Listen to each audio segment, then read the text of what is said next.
Hi.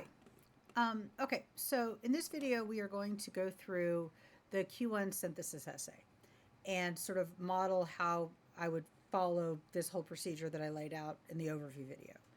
And so on the AP exam, this will be the second one that you write. It's the first one in the packet, but I would do this one second. Hopefully, by the time you're done with this, you have 80, 95 minutes left, maybe 100 minutes left on the clock above. So that's kind of where you are, what you're thinking about. This is what you're going to write. And we're just going to kind of go through these steps. And then over here, hold on, we have the Bluebook, right, that we can kind of look at and see what is here. Let me put that there and then this there. Okay, yeah, that'll work. Okay, so the first thing you're going to do then is you're going to come through here and it says we're going to identify the topic and goal statement. So we'll read through here. Foods that have been genetically modified are widely produced and consumed throughout the world. Despite the growth of genetically modified foods, most people are unaware of the place of genetically modified foods in the food supply. Producers of genetically modified food, also called biotech, insist that they are safe and desirable, especially as the rapidly increasing human population requires more food. Many scientists and health practitioners, however, maintain that GM foods are not just undesirable, but dangerous, both to individuals and to ecosystems. Okay, and if you wanted to annotate and stuff, you can. Carefully read the 6 sources, including the introductory information for each source. Write an essay that synthesizes material from at least 3 of the sources and develops your position on what the role of genetically modified foods should be in the global food supply. All right, and so this is a little bit different than either values or factors, but it's closer to values, right? Um, what is the value of genetically modified foods in the food supply? Okay, like should we have them? All right, so now we've done that, and I might even come over here and put something like, um, the topic is the role of GM foods in global food supply. So from that, I know we're not just talking about like should you as a person eat global genetically modified foods, but as a world, as an Earth, should we be encouraging them? Okay, so then the next thing we're going to do is we're going to skim the sources and we're going to find 4 pieces of adequate evidence, because it doesn't have to be great evidence, and you really do not have time to carefully read all 6 of these sources. And I'm going to start in the back because I just kind of like to, because I feel like everybody ends up writing a lot about the first 3 sources. That's not required. It's just a thing that I kind of do. Okay, now remember, I'm looking for a piece of evidence that is a fact, an idea, an opinion that's expressed in a sentence in the source. I'm not trying to figure out the main idea. And in fact, I will probably stop reading as soon as I feel like I've got like a good fact that I can use from this to kind of make some kind of argument, because I don't have time to carefully read and annotate 6 sources. All right, so um, Southern African governments find themselves in a dilemma. They have to choose between letting their citizens starve to death or giving them genetically modified food aid that many believe may be harmful to health. So we're in Southern Africa. We have this is food aid that's been given to them that is genetically modified. So that's where our GM foods come in. That was a predicament facing the region's cash-strapped governments when the UN's World Food Program provided them with thousands of tons of emergency food aid to help combat severe famine conditions. Some of the food came from donor countries, such as the US, which produces large quantities of genetically modified maize and other grains. Several governments in the region objected to the genetically modified grain, especially Zambia and Zimbabwe, the countries hardest hit by the drought. Citing health and environmental concerns, Zimbabwe blocked the genetically modified food aid from entering the country. In Zambia, where some GM grain had already arrived, the government placed it under lock and key, banning its distribution, and then blocked another 40,000 tons that were in the pipeline. Okay, so I think I've got my fact, which is something like I'm going to be as specific as I can. That Zambia and Zimbabwe rejected. Um, it's not. It's not the countries didn't do it. I would say something like the government of Zambia and Zimbabwe rejected genetically modified foods, even when people would have starved to death, you know, without them, or even when facing a really rough famine. And this is source F. So I'm going to go ahead and put my F here, and I'm going to go ahead and bold it. And I'm also going to put up here, I'm going to say that it was Olga Manda. So I'm just going to say like Olga Manda reports that. Like that. So now I just have my fact. And then I'm going to do this kind of first level explanation, right?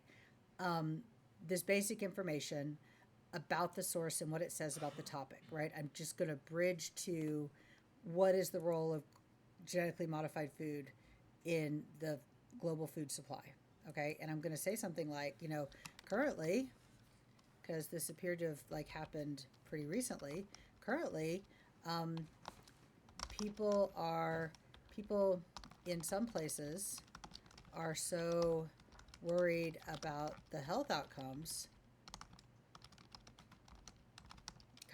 of genetically modified foods that they see death, or they see starvation, and I guess we don't really know if people are starving to death, that they see starvation as a better alternative.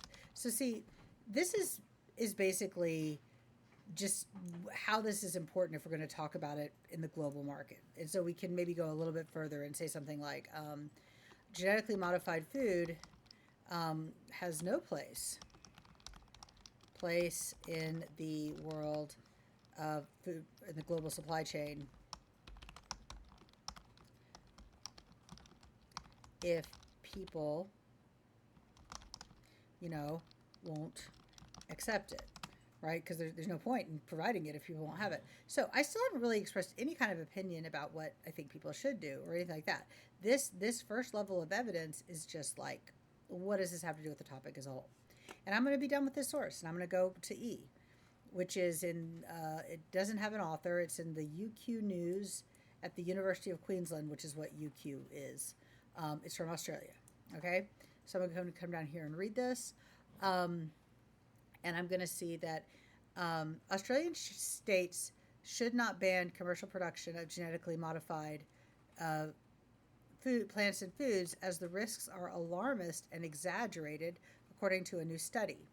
The University of Queensland PhD study found the benefits of genetically modified plants and food outweighed the risks, finding no compelling evidence of harm to humans from genetically modified plants. Genetically modified plants have been trialed in most states, with South Australia, Tasmania, and Western Australia the only states to ban GM plants. South Australia and Tasmania are reviewing their moratoriums. The study author, ethicist Dr. Lucy Carter, spent 3.5 years examining arguments and evidence for and against the development and use of GM plants and food in Australia and in the developing world. Dr. Carter said there is no evidence to justify continuing moratoriums on commercial GM planting so long as thorough risk assessments were done. Okay, I think I have my fact. I think I'm just going to say something like, and I can go straight to Dr. Carter. Dr. Carter, an ethicist at the University of Queensland, did an extensive study of I think what she did, if you read this, this is what we call a meta-analysis. They probably took that word out because they thought it was too difficult, because these are adopted a little bit. Well, it's excerpted, but they didn't do that. But what they mean is a meta-analysis. Did an extensive study of various reports on genetically modified food and found no evidence of any danger. to humans. Okay. And I've already got the name of the person and kind of like who they are. And so now I'm just going to put, this is source E. So I'm just going to put my E like that. And then I'm going to have that first level of explanation, which is I'm not trying to explain like every detail. I'm just trying to explain the gist. I'm just trying to explain what does this say about the role of genetically modified foods in the global food supply. So I might say something like, given this, I'm not even going to say that. I'm just going to say like, if genetically modified foods don't have any real risk to human health, it would be reasonable to use them to increase the global food supply.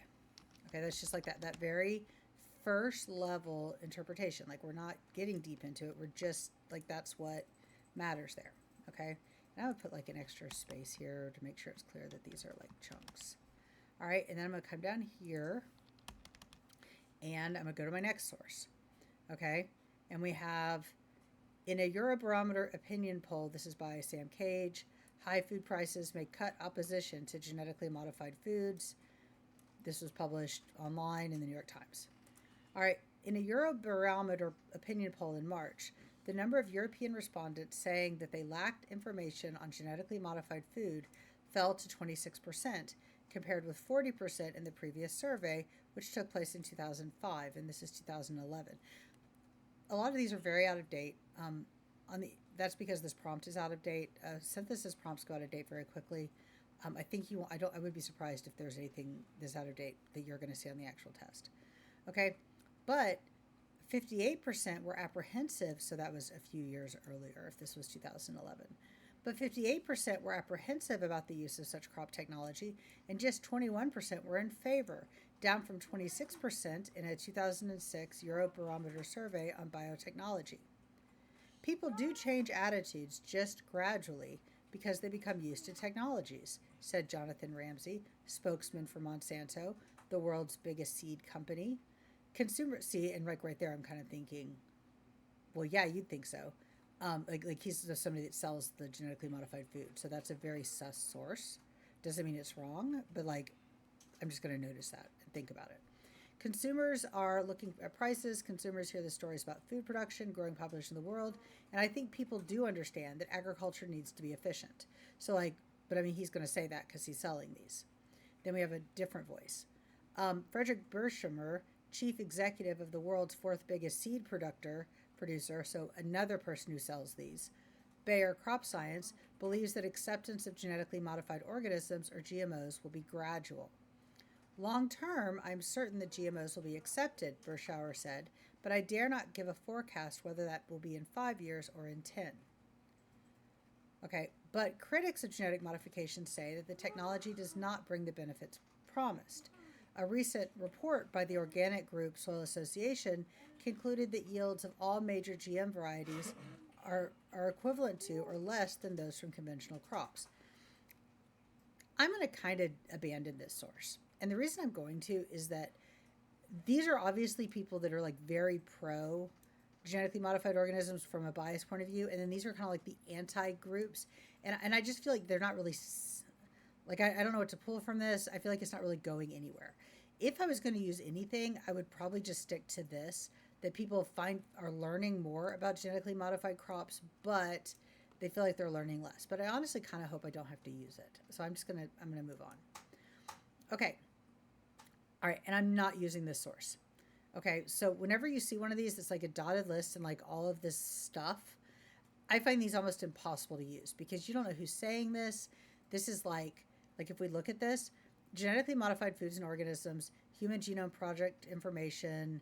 The following is excerpted from an online article on genetically modified foods. So like, here's some benefits, here's some controversies, ethics, labeling, but like, we don't know anything about any of this. Like, we don't know like which of these are valid. I don't know. I would just skip this. So hopefully the last two we could use. All right. So here we have an image. The following graph/map is adapted from a yearly brief published by an international not-for-profit organization. Okay, so I'm going to look at this. Global area of biotech crops. And they told us in the original thing that biotech and GM are the same, so we can just do that. 1996 to 2010, so that's like 14 years. We go through this and we can see that here's 1 million hectares, so that's a metric unit of area. So I don't really need to know the details. I just need to know, like, this is an amount of land, and this is what's happening to how many of these are being, how much biotech crops are being grown. And then I think behind here, what we have are the countries that are growing biotech crops. And we could notice, like, some facts I could use is that biotech crops are very popular in the Americas and in China and India and South Asia and in Australia and in some parts of Europe. They are not used very often in most of Africa or Central Asia, right? Like, that's kind of in the Middle East. That's sort of what we see right there. So I could use that. I don't really know where I would use that or how I would use that, but because then I have to draw some conclusions about why, and I don't really have anything occurs to me. But I also have this graph right here, which is like, this is the amount of total land being used. That's the amount of industrial crops, and this is the amount of developing crops. And I don't know, and it really doesn't say what counts as industrial and developing, so I'm not going to use that either.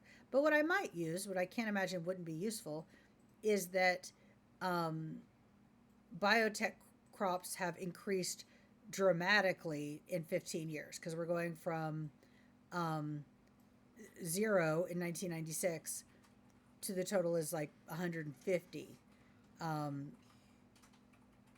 hectares, which is 100 meters by 100 meters. So I mean, that seems like a lot to me. So I would just say something like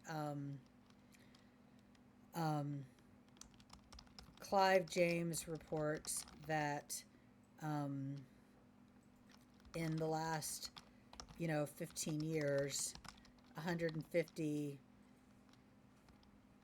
hectares of land have been 150 million, excuse me, that's the difference. 150 million have been dedicated to genetically modified crops. So like that's I would just have that, and I would just put, what am I on, B, I think, right? B. I would just put B, okay? And then I could say something like, this is a very rapid increase, which suggesting that genetically modified crops, already play a large role in the global food supply.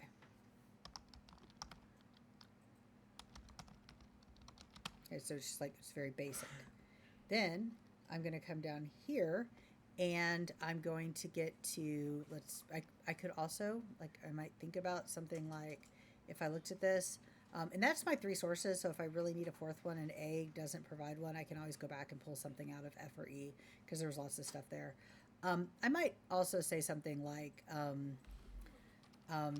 acceptance, I would say again, according to a graphic by Clive James, some acceptance of genetically modified crops varies by region, right? With most of the New World, or most of the Americas adopting these crops, along with like China and India, but other areas such as Asia, such as like Central Asia and Africa, mostly rejecting also put B there. Okay. And then I might say something like, you know, this suggests that, that like maybe I could say something like that genetically modified crops take very different roles in different aspects of the global food,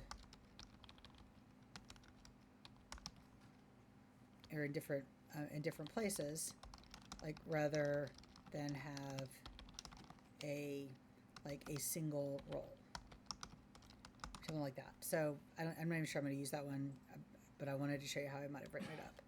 Okay, then I'm going to come over here, and I've got A, and I'm going to say that this is Robin McKee. Genetically modified crops are key to human survival. Okay, says UK's chief scientist. This is in The Guardian, which is a big British newspaper. Moves to block cultivation of genetically modified crops in the developing world can no longer be tolerated on ethical or moral grounds, the government's chief scientist, Sir John Beddington. Okay, so that's like a big deal too, because that's like the government's chief scientist has warned. He said the world faced a perfect storm of issues that could lead to widespread food shortages and public unrest over the next few decades. And like I read that and I think of Horace Mann, just because I do. I don't know if I'll use it, but I think of it. Over the next few decades. His warning comes in the wake of food riots in North Africa and rising global concern about mounting food prices. A number of very important factors are about to change in our world, said Beddington, an expert in population biology. Its population is rising by 6 million every month and will reach a total of around 900 million by 2050. At the same time, it's estimated that by 2030, more than 60% of the population will be living in cities and will no longer be involved in growing crops or raising domestic animals. And on top of that, the world's population is getting more prosperous and able to pay for more food. Beddington said humanity had to face the fact that every means to improve food production should now be employed, including widespread use of new biotechnological techniques in farming. He stressed that no harm should be inflicted on humans or the environment. His report was made public, blah, blah, blah. Okay, so I think I want to just take this idea, okay, and really the person that's saying it is this guy Beddington. So I would probably say, what was his full name? John Beddington. John Beddington, a scientist in the UK, or an official scientist in the UK government, claims that the world population is growing so rapidly that we need GM food to prevent like starvation. All right, and then we're going to go over here, right, starvation and like riots, because he talked about that. And then I'm going to go over here and I'm going to say that's from A. And then again, a very basic explanation, just like my bridge explanation, is going to be something like, this means that whether people like it or not, we have to find a way to include genetically modified food in the global food supply chain. All right, so that feels like it takes a long time. But the reality is I'm basically done now with my essay, right? In fact, I can go ahead and do this because I'm not even going to be looking over there anymore. Like, I'm going to be looking here, okay? Like, this is now where we're playing, okay? Because we've got the stuff that we need. And we come over here, and so we've identified the topic, and we've skimmed the sources, and we've written that basic explanation, okay? And then what I want to do is I want to arrange the explained evidence into 2 paragraphs. So I got to look at these and say, like, what do they have in common? All right, so this one is saying that they don't really have any risk. This one is saying that people are not willing to accept it because they think it's going to kill them. This is saying that this change is happening very quickly. This is saying that it has to happen that is changing differently in different places. And this is again saying that like we're just going to need to do this. So I think I like this thing about it being this very rapid increase to also talk about like perhaps why it's regional and why people don't accept it. Like I can kind of see a cause and effect relationship here. So I think I want to take this and I want to put it here. Okay? And what I want to do here is I want to say something like um,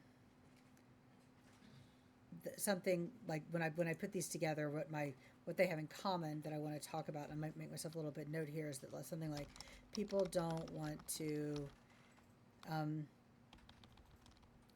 This change is like too rapid for people to accept, like that. Like I've kind of got that idea in my head. But then I've also got this one that's like they don't hurt people. There's no evidence that they hurt people. And then there's also this one that's like, and we're going to need to use it. And to me, those kind of very obviously go together because this is like, hey, they don't do any harm, and this is like, and we need it. Like these are both like because we really need it, and because they both do really harm. There's like, this is kind of like we absolutely have to. Okay, and now I'm going to kind of go back up here, and I want to think a little bit about order. And I think what I want to do is I want to start with this idea that people are very reluctant, and then I want to come down here and I want to say, but we're going to have to. And so this order is good. So then I'm going to look at this and I'm going to say, okay, we've done all that. We've arranged it into 2 paragraphs. Now I'm going to put my connection words. So in this one, we have, this has been a very rapid increase, suggesting that they play a large role in the global food supply. And then this is where my thing, I'm going to put sort of like, however, because yes, they play a large role. However, people are currently rejecting them, and that would work fine. You don't necessarily bold that. I'm just bolding it because I wanted you to see it. Come down here. We're going to kind of read this, and we're going to say that they don't present any danger to humans. And then right here, it's also like, and we really need to do it. To me, this is a clear additionally. Like these are just 2 facts that both support the one conclusion, which is that there's a thing we got to do. Okay, so I've done that. Now we're going to do our advanced explanation, which is bringing in our own experience, our own understanding of the world to really sort of say, well, where are we going? And that's this idea that this change is too rapid for people to accept. So this is where I'm going to rewrite this, and I'm going to say, I'm just going to make that into a sentence to say, it appears that despite the benefits of GM, we could even say, despite the potential benefits of GM food, the rapid nature of this change means that many people are deeply afraid to try something new, despite the evidence that, or despite the risks they are facing. And I might say something like, this is not a surprise. Looking at Maslow's hierarchy of needs, people put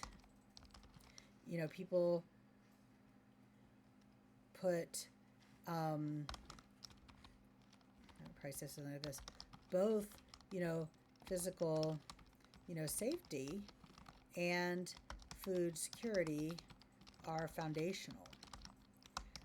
People are reluctant, to engage in activities, they think threaten their safety, even if they are, deeply suffering or something like that. So I'm sort of explaining why it is people would be reluctant to do this when there isn't any evidence, okay? And I might go a little further, and I might say something like, if GM foods, are to play a role in the global food supply, people will need to be reassured, or people will need to be convinced that they are safe. Okay? And so then I'm going to come down here, and I'm going to write my explanation here. And I've got Dr. Carter, an ethicist at the University of Queensland, did an extensive study of various reports on GM food and found no evidence. So we know that. And we know that, like, they're not hurting things, and also we're just going to have to, all right? Because,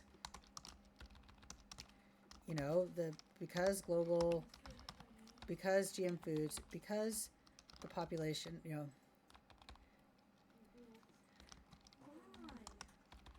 these two facts taken together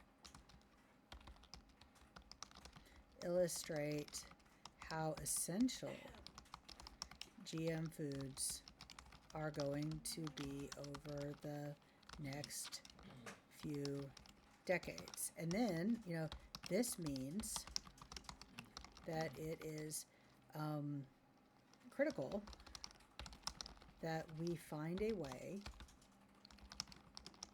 to, like, convince people that they are safe. Scientific studies are are not enough. There needs to be something to really, like, help people understand. And this is where what I really want to do, and I don't even know if I should do it, but I might say something like, in the allegory of the cave, the enlightened prisoner, was not able to convince the others that their reality, that the shadows were not real. He had, he was, beaten and rejected. We can't make that mistake. We will need to find ways to educate people in effective ways, to help them like come to understand, the problems, or come to understand what it means to be genetically modified, to be a genetically modified food, and why that is probably okay. Horace Mann, I can't help myself, Horace Mann said education would prevent social unrest by making people able to get good jobs. Here, education will prevent social unrest by helping people accept the food they will need to keep them alive. Okay, so I'm just kind of talking about these things. So now I got to go back and I've done my advanced explanations. All right, and I got to write my topic sentences. So, and also I think, yeah, I got to delete this because I never used that, which is fine. And it feels like this is taking a long time. In fact, we're 35 minutes into the video, but we're also almost done. Okay, like the 90% of this is done. So we look at this and we can see that I got to write my topic sentence. And to write my topic sentence, what I really want to look at is this part. It appears that despite the potential benefits, the rapid nature of this change means that many people are deeply afraid to try something new despite the risks they are facing. This isn't a surprise. Look at the hierarchy of needs. Both physical safety and food security are foundational. People are reluctant to engage in activities they think threaten their safety, even if they are deeply suffering.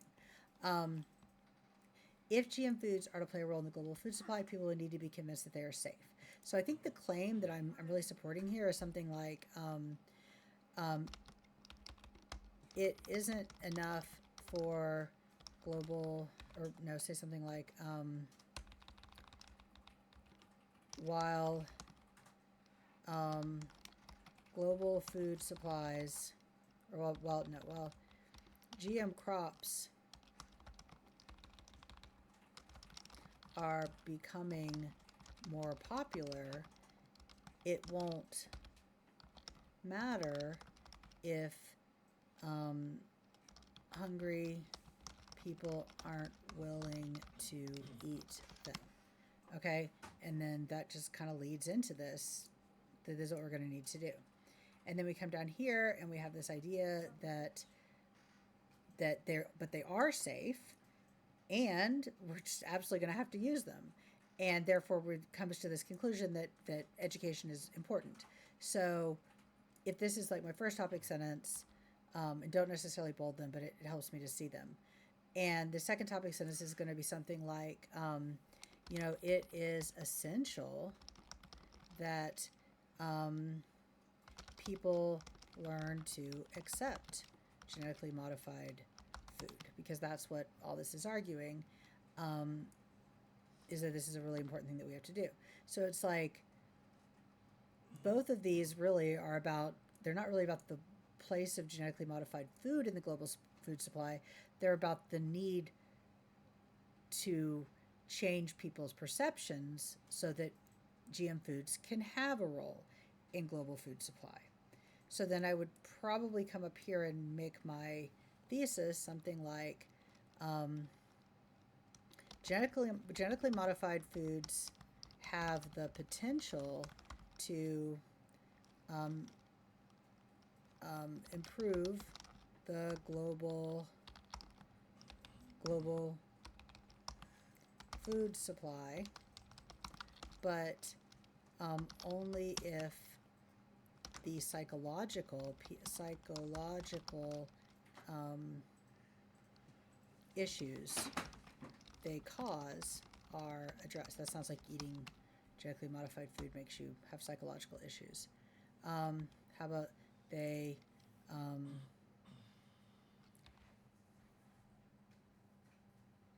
I'm not gonna say psychological issues. I'm gonna be like the very like human worries about them are, but only if, how about we just say only if the human element is successfully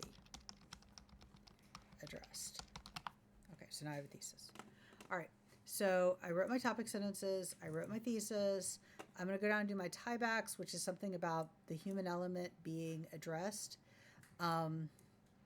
If GM foods are to play a role in the global food supply, people will need to be convinced that they are safe. The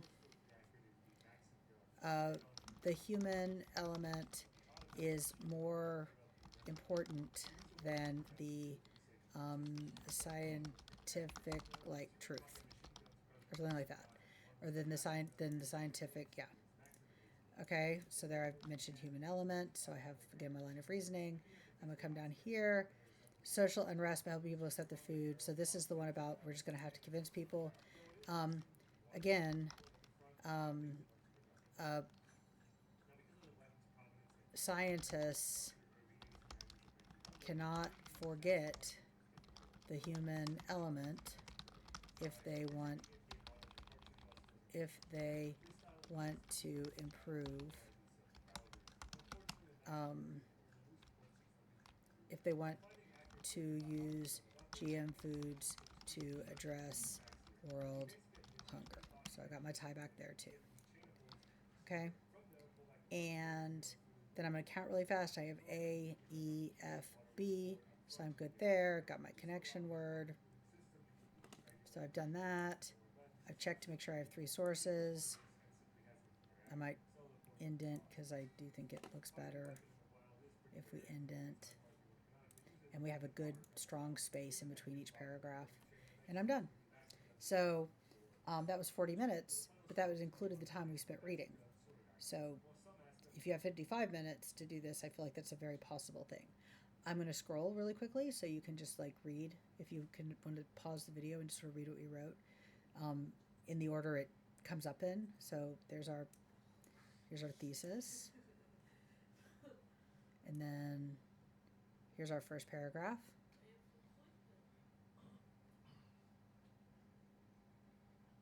Then there's the first part of our second paragraph. And there's the end of our second paragraph. Okay, thank you. Go practice the synthesis essay.